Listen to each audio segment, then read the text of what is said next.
All right. On today's show, I welcome on a special guest. He is Trey Rezendes. Did I say that right? Yeah, Okay, Rezendes, freshman guard for East Providence boys basketball team. How's it going, Trey? great. How about you? I mean, heard you just got recovered from COVID. Luckily, everything went good. So Yeah. I thank you. I appreciate it. Yeah, I'm doing all right. I'm doing much better than before. Unfortunately, had some, I was just everyone be safe and wear your mask and be smart at what you do and make sure you always wash your hands and everything like that. Because I still don't even know where I got mine from. I don't even know if I got it from the grocery store or just grabbed coffee one day. So it's crazy, but feeling 100%, starting to feel 100%. that's good. That's good. That's awesome. But how are you doing during these COVID times? Just working out every day. I took a break from it now because we have the season. So where I work out, like sometimes there's extra kids there, and I just don't want to get like catch anything because we have 3 games left, and if I catch it, I'm out for the rest of the season no matter what. So if just try and stay safe. That's all. That's good. I think that's the best way to approach it, and very smart. And you definitely want to finish out your season, have you guys, make that playoff push right there that you're getting close to. So, first of all, I want to take a step back before we start talking about this year. How did you get into basketball? What made you get into it? I mean, to be honest, so I started dribbling in basketball at like 7 months. Wow.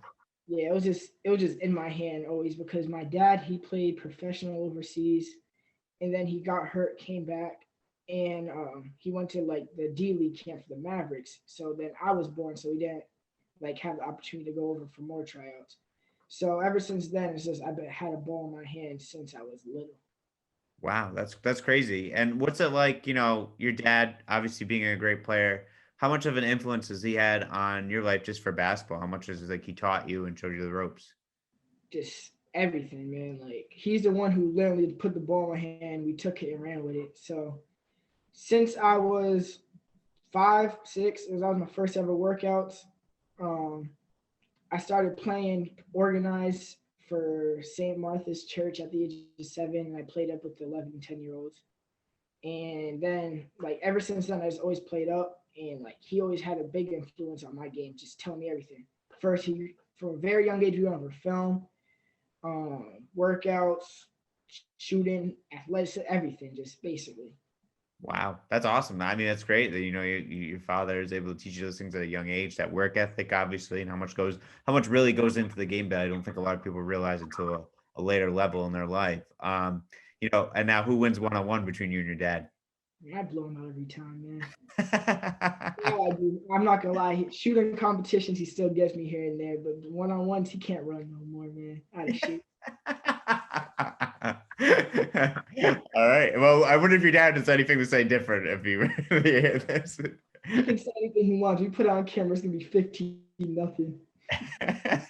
Oh, we need to get that. We need to see that. We need to see that camera. Yeah. So now coming into this season, state going to East Province, what was like some of the workouts that you did to prepare yourself for, tryouts and get ready for the high school level? Well, it was basically three three people this year that really influenced me, like getting way better, getting to that next level. Mainly, Corey Wright, Get Right. I've been working with him this summer since July when COVID was at its peak. So me and him, I linked with him at a North Providence Park for about 7, 8 weeks, and he just taught me a lot. Because to be honest, if I didn't get with Corey would I would not be where I am right now in varsity. Corey introduced me to a bunch of new stuff like top players in the country I had to compete against, like Taylor Bolin, Easy at Hendricken, if you know who that is. Yep. Everton at Classical, I had to compete against all those dudes every day, and just competing every day and all the drills we went over and everything to break down my game completely changed my game. And then there was Malik Tavares and JC Santos who run locked in basketball training. Yeah. JC's my cousin, Malik's like family for real. So this preseason he went with the EP team and he prepared us conditioning wise because we were out of shape. I'm not even gonna lie Yeah. because of COVID. Yeah. So those three mainly influenced me for real. That's awesome. Yeah, JC was on the show. Great guy. I really enjoyed our conversation, so it was a lot of fun to talk to him. So it's awesome that you're related to him, and it's great that he's able to teach you some things about basketball as well too. Yeah. That's cool. And what was it like just battling with those guys all summer, Eze and Taylor Bowman and all those guys? What was that like? I mean, in the beginning, I'm not gonna lie, it was really tough because me, I'm coming from eighth grade, seventh grade, and I'm just like completely like not gonna say dominating, but playing really good in those age levels. And then I'm coming against dudes who are 6'7", and then I got Easy who has like a 41-inch vertical punching my stuff in the beginning. Evanson. So I had to really learn how to like work the floater and mid range game because now if you like look at the film, that floater mid range game is mainly the way I can score because I had to get it over like Taylor and Evanson mainly the whole time. Oh, yeah, that's tough. Those are tough guys to get around and play around. That's awesome that you're able to develop them. How tall are you? I'm 5'8". You're 5'8"? Oh, you're still growing though. You got plenty of Yeah. time. But Yeah. my vertical a little bit makes up for it a little. Yeah, yeah. How tall is your dad? My dad's 5'11", Oh, but really? Oh, wow. All right. yeah, we're pretty small. But right now I'm probably like I'm out of me and him, me and my father. I'm definitely the tallest at this age. Yeah, that's good. You still have some room to grow. You probably keep growing. Yeah. I'm 5'8", so I know all about being short and playing against really tall basketball players. It's so tough, man. It's It's so so tough. annoying, man, because you be seeing these dudes over here just shooting over you like you're nothing. Then, Yeah. then you're doing every little attempt to grab a rebound. They just push you to the ground like you're a little rag doll or something. It's so true. It's awful. It's awful. I Yeah, got I like tell one story, but I won't have to go on the podcast. But I got dunked on once. Some guy jumped right over me, just literally jumped over me. Like he played for the Globetrotters. He went right over my head. I played against the Globetrotters, and we're on a fast break. I went to go like just take a charge, and he went right over my head. I was like, I can't believe I just got jumped over. So it's a dude in the Globetrotters. I mean, shoot, what could you do? yeah, exactly. That's right. That's right. But back to you. Now, what was it like going through tryouts with a mask, and what was like that adjustment like? Well, for me, the tryouts with the mask really wasn't a problem since me and Corey been doing it this whole summer basically. So I prepared myself for that because just training when it was really hot outside, like 103 degrees, I go to Pierce Field and like run every day, just get my conditioning up. And I had the mask on so that I didn't like learn how to get used to it. Yeah. Because I've seen dudes who first when you first put the mask on, it's really tough. Yeah. Can't breathe. Everything's coming back. It's hot, sweaty. It's just everything, man. It's tough. It's got to be really, really, really tough. And I'm sure like that's awesome that you were able to make that adjustment early, and start and be smart about it and get on the train before everyone else, before we even knew what was going to happen. So that's awesome. Now I want to ask too, like you make varsity, you're starting point guard at varsity. What's that adjustment like playing at the varsity level and actually and playing with new teammates and getting used to them? Well, my teammates and I basically so Max Collins, number 0 on our team, point guard. Yep. I've been playing with Max my whole life. So me and Max, I met Max when I was 9. We played together our whole life. I'm pretty much used to Max, his play style. Brian Taylor, it's my first year playing with Brian. Had a couple bumps in the beginning, me trying to learn how he plays his style. Now we're kind of like we gelled a lot. That's my dude, man. Showed me a lot this year for sure. That's Christian Vieira, Elias Torres is my first year playing with them. Elias, I played with a lot in the summer. At Central Park during runs. That was yep. the only park open in the state. So guys like everybody be coming down like Enoch Cheeks, Sebastian Thomas, everybody, Aaron Gray, a couple other pro players. So me, him, and a couple other EP teammates played together, and that's how we built our chemistry basically in the off season. That's awesome. That's awesome. That's great for you guys. And it looks like you guys are clicking and things are going along very well. Has there been a game so far this season that's been your favorite or that really sticks out to you so far? Definitely Shea or PCD. Yeah. Shea, I finally felt like I came in and I started getting more comfortable with my ball handle and all that. I didn't feel tight, felt loose. First game against LaSalle, first game jitters kind of. They Yeah. went away early, but it was like, ooh man, I'm finally here playing for my hometown. So it was really like it was a cool experience in the first game. But by that, LaSalle, I mean PCD, Shea, Barrington, and that week kind of that's Yeah. when I started like knowing I can do this, this, and that, and I know my limits. That's awesome. That's awesome. Yeah, you guys are rolling too. It seems. Do you have like a favorite move that you go to? I don't really have one specific move. It's just like when it just flows. To be honest, my favorite shot probably is my pull up. My Yeah. pull up, I've basically been just learning how to master that. Nobody shoots the mid range shot in this game anymore. So because everybody wants to go three layup. So if you master that mid game, that's how you can get a lot of points. So just been learning how to do that basically. That's awesome. And then what's your team goal for the season? Oh, playoffs, championship. All right, as I like it. I like it. Always Now shoot is for it? the stars, man. What's that? Go ahead. Always shooting for the stars. Yeah, yeah. Is there a game that you're looking forward to for on the rest of the season? Classical. Roscoe? Oh man, yeah. All right, that would be a good one. When's that one? That's after NK on Wednesday. On Wednesday? Oh boy, I'll definitely have to watch that one. That's an exciting one for sure. I like that you guys are YouTubing your games. It makes it easier to watch than the NFHS network for sure. NFHS is such a like annoying thing, man. It's I never see the right score. I never see the right score for any game. It's always 0-0. The clock's never running. I never know what's going on.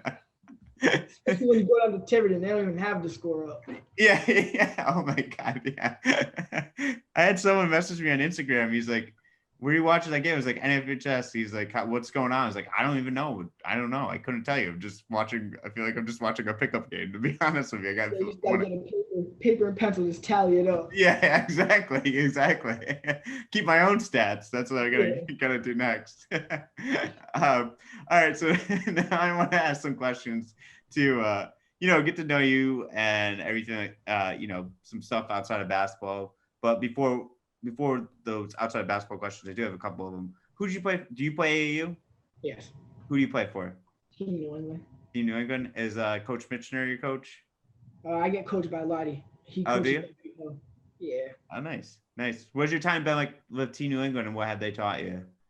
Taught me how to play a lot defense because to be honest, when I got there, I didn't play a lick of defense at all. You have to play defense to stay on that team, man, because Lottie, he don't play when it comes to defense.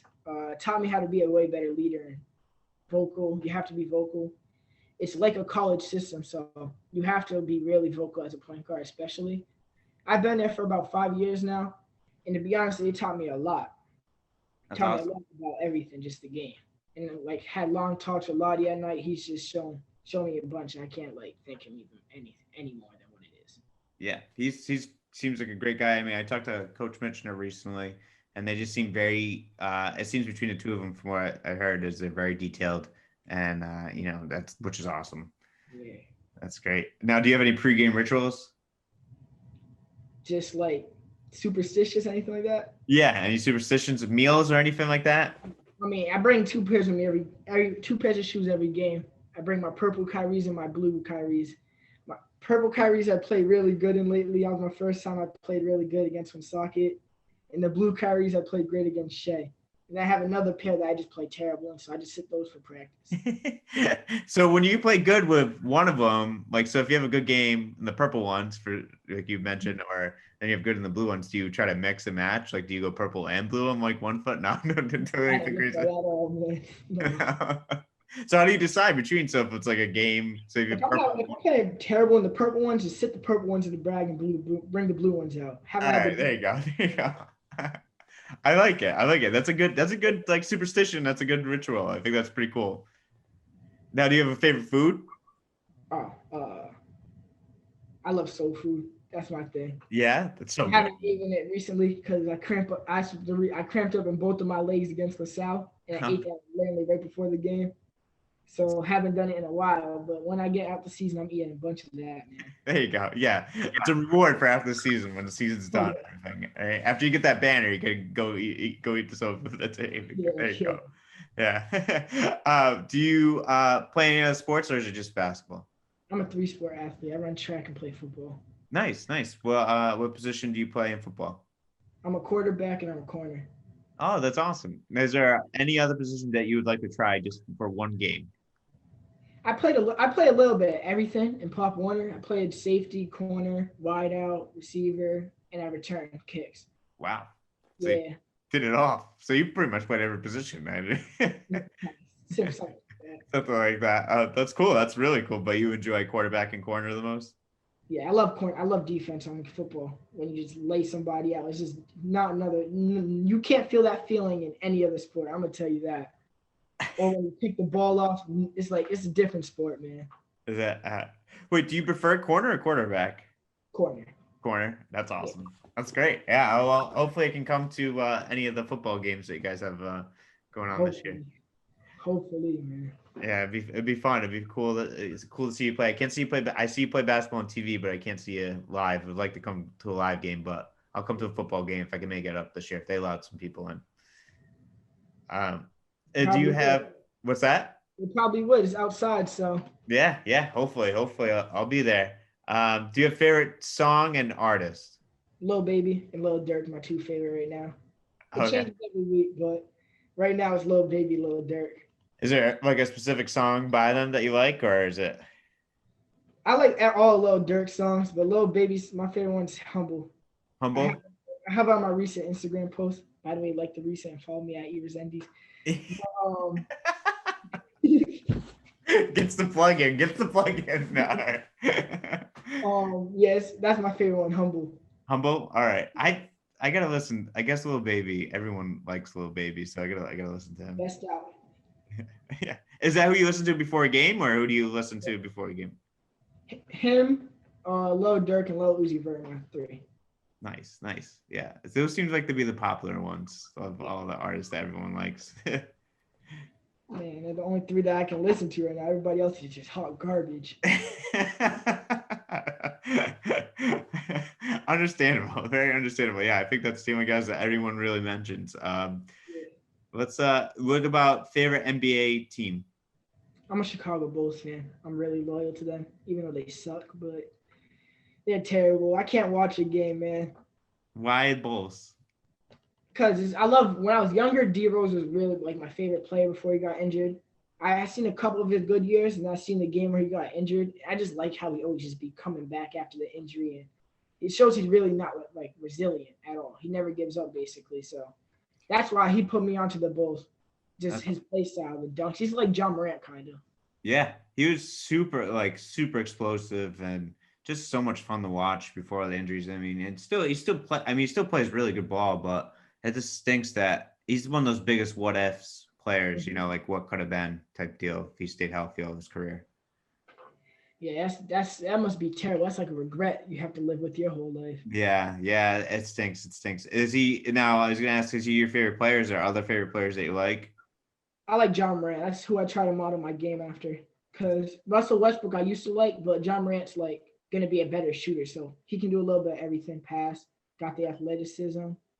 I try to model my game after him in every way. Besides the dunk, since I can't do that yet. But Yeah, I was gonna say once you start throwing down those monster dunks too, it's gonna be awesome. right there right now. Yeah, yeah. All right, sweet. Well, next year we'll definitely be seeing it for sure. Sure. Do you have a favorite NFL team? I'm a Dallas Cowboys fan. Oh man. My two teams suck right now, man. Yeah, it's a rough year for you. I got Dak Prescott snapping his whole entire ankle, and then we just got a bunch of backup quarterbacks who suck. Yeah. And I could rant about the Cowboys for hours. Yeah, I don't blame you. I don't blame you. I mean, yeah, I think it has to do with something more of ownership and not making the right moves on their behalf. Man, Yeah. go. Yeah, it's too bad you won't sell him, but yeah, you guys need some help. I mean, I felt like you guys had a chance this year if Dak stayed somewhat healthy, but it would have been nice. We choked it actually. We had a chance to make the playoffs and choked at the Giants somehow. That whole NFC East, anyone could have got into that team. Gosh. Yeah, that's awful. It's awful. It's tough to watch, man. When you see a team that hasn't even won a game over 500, that's just like painful to watch. And it's like every team in that division. It's everyone. Yeah, I know. It's awful. I don't even like. It's weird too that they were gonna make either a team that made was like a 5-7, whatever record there was, 7-9 to make the playoffs. I don't find that fair at all, man. Yeah, That's not right. it's not right for the teams that actually like have winning records and could actually sneak into it. But Yeah. It is what it is. I mean, the Seahawks were like that one year, and they did win a playoff. They did beat the Saints, so I don't know. Anything could That happen. Marshawn Lynch one. Yeah, Crazy. yeah. The Skittles run, right? I think that's what it Yeah, was. Skittles Yeah, yeah. run. Beast mode. That's what he said. Beast mode. But That dude was crazy back then, but yeah, whew. yeah, he was awesome. He was a great player. All right. Last question. What's your favorite thing to do outside of sports? I'm not gonna lie. I don't do nothing besides sports. Everything's sports in with me. I watch if I'm not playing basketball, I'm watching film on me or other teams. If I'm going to bed, I just study the playbook, something. I'm always doing something regarding sports. Well, I mean, you did mention you do play college football, 14. Oh yeah, I forgot about it. And a Yeah, little, I play a little here and there sometimes. yeah, yeah. So I mean, besides outside of that, but that's still sports related, I guess. I mean, it's Yeah. still football. I mean, how good are you at that game? Oh, I'm top two, not two. And whoever wants to play me, they can at me on Instagram at Rezendes once again. But There's that if plug again. I might at you because I'm gonna now download the game because you told me to that about it. So nobody can beat me in that game. I played every NCAA game. It just sucks that it's not like coming out this year. I was gonna binge watch play that. now, is there an advantage to playing football and then playing that game as well too? Does that help? Because when you're a quarterback, you have to know coverages. And that game mainly is just like once you see a coverage, it's like all right, I'm just gonna exploit that. Because I know a lot about football too. Because my dad was a football player outside of like before basketball, he was a football player. Played at St. Ray's. He was an all-state quarterback and corner. Won a championship, and then he taught me mostly about football. But I like basketball a lot better. Yeah, no, that's awesome. That's great. That's really great. Well, Trey, that's all the questions I have for you today. This has been a lot of fun, man. You're a great kid, bright future ahead of you. You know, great things coming your way, obviously down the road, and keep doing what you're doing. Definitely have to see that John Moran dunk. It's next year for sure. Any Thanks. questions or any statements before we sign off? Just thank you for having me, man. I really appreciate it. Of course, of course. Anytime you're once a guest, always a guest. Anytime you want to come back, we got to get you back on for football. Maybe we can do a couple players, have you and a couple players on too. All right, I'll for sure. My teammates got a couple of them. Yeah, yeah, we'll do that. We'll do that. We'll plan that when football season starts. Sound good? Sounds great. All right, Trey. Well, you have a good one, man. It was great talking to you. Thank you for having me. No problem.